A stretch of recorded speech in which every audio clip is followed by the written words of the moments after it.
નમસ્કાર વાલી મિત્રો, આજે આપના બાળકની સાથે આ ફોર્મ મોકલવામાં આવેલ છે જે શૈક્ષણિક વર્ષ 2025-26 એટલે કે આવતા વર્ષે આપના બાળકનું આઈ કાર્ડ તે પ્રમાણેનું બનશે।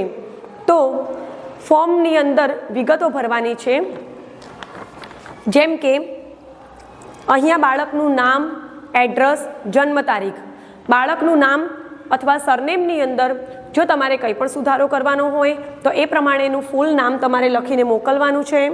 એડ્રેસ, હાલનું સ્થિત એડ્રેસ, તમારે જે હાલનું એડ્રેસ હોય એ એડ્રેસ પણ તમારે અહીંયા પરફેક્ટલી લખીને મોકલવાનું છે।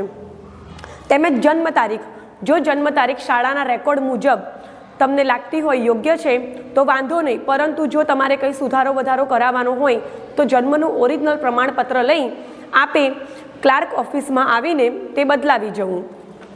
સાથે સાથે માતા અને પિતાનો મોબાઈલ નંબર, મોબાઈલ નંબરની અંદર હાલની તારીખમાં જે તમારો કાર્યરત એટલે કે જે ચાલુ નંબર છે તે નંબર જેના ઉપર અમે તમારો કોન્ટેક્ટ સરળતાથી કરી શકીએ તે 2 નંબર માતા પિતાના તમારે લખવાના છે।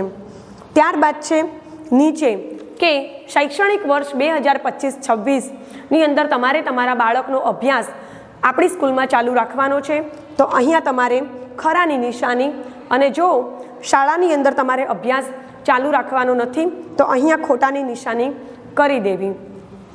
ત્યારબાદ બધી વિગતો વાંચી સરસ રીતે ભરી અને માતા તેમજ પિતાની સાઇન ફરજિયાત કરીને બાળક સાથે શાળામાં બીજા દિવસે પરત મોકલાવવું। હું આશા રાખું છું કે તમને માહિતી બરોબર રીતે સમજાઈ ગઈ હશે। આભાર।